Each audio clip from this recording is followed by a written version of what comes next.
Assalamualaikum warahmatullahi wabarakatuh. Baiklah, pada video kami kali ini kami akan membahas mengenai mengidentifikasi dan menganalisis struktur geologi Sumatera bagian selatan. Di sini saya tidak sendiri, saya bersama rekan-rekan saya, yaitu ada Sofiah Mailil Haki dan Anerta Farnelia. Poin pertama yaitu kondisi geologi Sumatera Selatan. Geologi cekungan Sumatera Selatan ini adalah suatu hasil kegiatan tektonik yang berkaitan erat dengan penunjaman lempeng Indo-Australia yang bergerak ke arah utara hingga timur laut terhadap lempeng Eurasia yang relatif diam. Zona penunjaman pada lempeng ini meliputi daerah sebelah barat Pulau Sumatera dan selatan Pulau Jawa. Beberapa lempeng kecil berada di antara zona interaksi, turut bergerak dan menghasilkan zona konvergensi dalam berbagai bentuk dan arah. Penajaman lempeng Indo-Australia ini dapat mempengaruhi keadaan batuan, morfologi, tektonik, dan struktur di Sumatera Selatan. Tumbukan pada tektonik lempeng di Pulau Sumatera menghasilkan jalur busur depan, magmatik, dan busur belakang. Cekungan Sumatera Selatan terbentuk dari hasil penurunan yang dikelilingi oleh tinggi-tinggian batuan pratersier. Pengangkatan penggunungan barisan ini terjadi di akhir zaman Kapur disertai terjadinya sesar-sesar bongkah. Selain pegunungan barisan, sebagai pegunungan bongkahan, ada beberapa tinggi batuan tua yang masih tersingkap di permukaan adalah di Pegunungan 30, Pegunungan 12, dan Pulau Bangka, dan juga Pulau Lingga, yang merupakan sisa-sisa tinggian dari Sunda Landmass yang sekarang sudah menjadi yaitu paparan Sunda. Cekungan Sumatera Selatan ini telah mengalami 3 kali proses orogenesis, yaitu yang pertama adalah pada zaman Mesozoikum Tengah, yang kedua pada zaman Kapur akhir sampai Tersier awal, dan yang ketiga yaitu pada zaman Pleistocene. Orogenesis Pleistocene ini menghasilkan kondisi struktur geologi seperti yang terlihat pada saat ini. Tektonik dan struktur geologi daerah cekungan Sumatera Selatan dapat dibedakan menjadi 3 kelompok, yaitu zona sesar semangko, zona perlipatan yang berarah barat laut tenggara, dan zona sesar yang berhubungan erat dengan pelipatan, serta sesar-sesar pratersier yang mengalami peremajaan. Fisiografis cekungan Sumatera Selatan ini merupakan cekungan tersier berarah barat laut sampai tenggara, yang dibatasi sesar semangko dan bukit barisan di sebelah barat daya, paparan Sunda di sebelah timur laut, tinggian Lampung di sebelah tenggara, yang memisahkan cekungan tersebut dengan cekungan Sunda, serta Pegunungan 12 dan Pegunungan 30 di sebelah barat laut yang memisahkan cekungan Sumatera Selatan dengan cekungan Sumatera Tengah. Posisi cekungan Sumatera Selatan ini sebagai cekungan busur belakang menurut Blackie pada tahun 1989. Pada gambar tersebut dapat dilihat bahwa kondisi fisiografis cekungan Sumatera Selatan. Selanjutnya, tektonik regional. Black 1989 menyebutkan bahwa daerah cekungan Sumatera Selatan merupakan cekungan busur belakang berumur tersier yang berbentuk sebagai akibat adanya interaksi antara paparan Sunda sebagai bagian dari kontinen Asia dan lempeng Samudra India.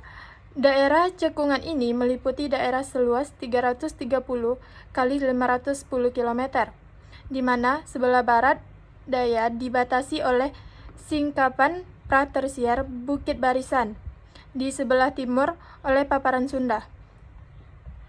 Sebelah barat dibatasi oleh pegunungan 30 dan ke arah tenggara dibatasi oleh tinggian Lampung.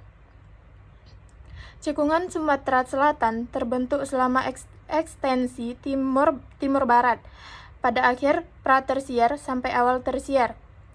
Geologi cekungan Sumatera Selatan adalah suatu hasil kegiatan tektonik yang berkaitan erat dengan penunjaman lempeng Hindia Australia yang bergerak ke arah utara hingga timur laut terhadap lempeng Eurasia yang relatif diam. 3 peristiwa gerak-gerak tektonik yang berperan pada perkembangan cekungan Sumatera Selatan dan proses sedimentasinya. Tektonik pertama berupa gerak tensional pada kapur akhir sampai tersier awal yang menghasilkan sesar-sesar bongkah berarah timur laut barat daya atau utara selatan. Sedimen mengisi lekukan atau terban di atas batuan alas bersamaan dengan kegiatan gunung api.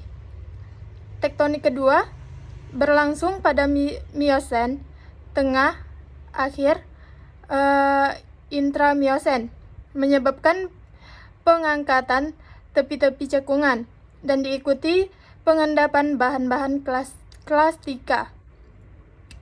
Tektonik ketiga berupa gerak kompresional pada Pliotosen, menyebabkan sebagian formasi air benekat dan formasi muarenim yang telah menjadi tinggian terorasi, sedangkan pada daerah yang relatif turun diendapkan formasi kasai. Pada akhirnya terjadi pengangkatan dan perlipatan utama di seluruh daerah cekungan yang mengakhiri pengendapan tersier di cekungan Sumatera Selatan. Menurut De Coster 1974, dalam Salim 1995, diperkirakan telah terjadi 3 episode organesa yang membentuk kerangka struktur daerah cekungan Sumatera Selatan, yaitu episode pertama, endapan Paleozoik dan Mesozoik. Termetamorfosa, terlipat dan terpatahkan menjadi bongkah struktur dan diintrusi oleh botalit, granit serta telah membentuk pola dasar struktur cekungan. Episode kedua pada kapur akhir berupa fase ekstensi menghasilkan gerak-gerak tensional yang membentuk graben dan horst dengan arah umum utara-selatan. Dikombinasi dengan hasil organesa Mesozoik dan hasil pelapukan batuan-batuan pratersier.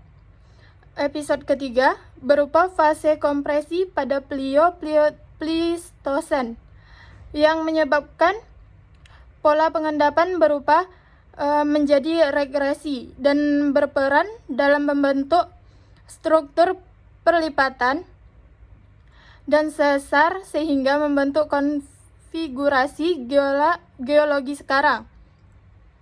Pada periode tektonik juga terjadi pengangkatan pegunungan Bukit Barisan yang menghasilkan konsesar mendatar semangko yang berkembang sepanjang pegunungan Bukit Barisan.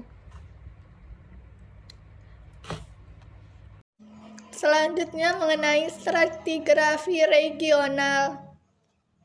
Gambar ini merupakan contoh stratigrafi cekungan Sumatera bagian selatan. Cekungan ini terdiri dari sedimen tersier yang terletak tidak selaras atau inconformity atas permukaan metamorfik. Stratigrafi cekungan Sumatera Selatan dimulai oleh batuan alas pra-tersier yang terdiri atas granit, batuan metasedimen, dan batuan malihan derajat rendah. Secara tidak selaras, di atasnya diendapkan batuan gunung api formasi iklim yang berumur Eosen, runtuhan genang laut atau fluviatil sampai laut dalam, berumur Oligosen akhir sampai Miosen tengah, menindih secara tidak selaras di atas formasi iklim yang terdiri dari formasi talam akar, formasi batu raja, dan formasi gumai. Mulai Miosen tengah hingga Pleistosen terbentuk runtuhan susut laut atau laut dangkal, sampai fluviatil yaitu formasi air benakat, formasi muara enim, dan formasi kasa menjadi tinggian tererosi, sedangkan pada daerah yang relatif turun diendapkan formasi kasai. Pada akhirnya terjadi pengangkatan dan perlipatan utama di seluruh daerah cekungan yang mengakhiri pengendapan tersier di cekungan. Subcekungan Jambi merupakan bagian cekungan Sumatera Selatan yang merupakan cekungan belakang busur atau back earth basin berumur tersier yang terbentuk sebagai akibat tumbukan antara Sundaland dan Lempeng Hindia. Tatanan stratigrafi subcekungan Jambi pada dasarnya terdiri dari satu siklus besar. Dari satu siklus besar, sedimentasi dimulai dari fase transgresi pada awal siklus pada fase regresi pada akhir siklusnya. Secara detail, siklus ini dimulai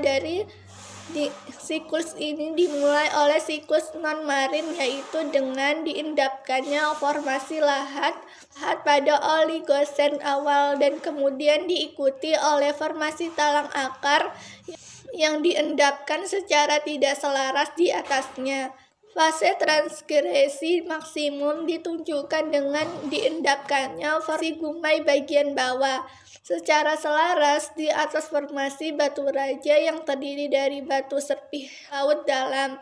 Fase regresi dimulai dengan diendapkannya formasi gumai bagian atas dan diikuti oleh pengendapan formasi air benakat yang didominasi oleh litologi batu pasir pada lingkungan pandan delta.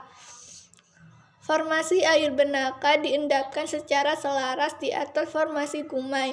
Pada Pliosen awal, laut menjadi semakin dangkal, di mana lingkungan pengendapan berubah menjadi laut dangkal, paludal, dataran delta, dan non-marin.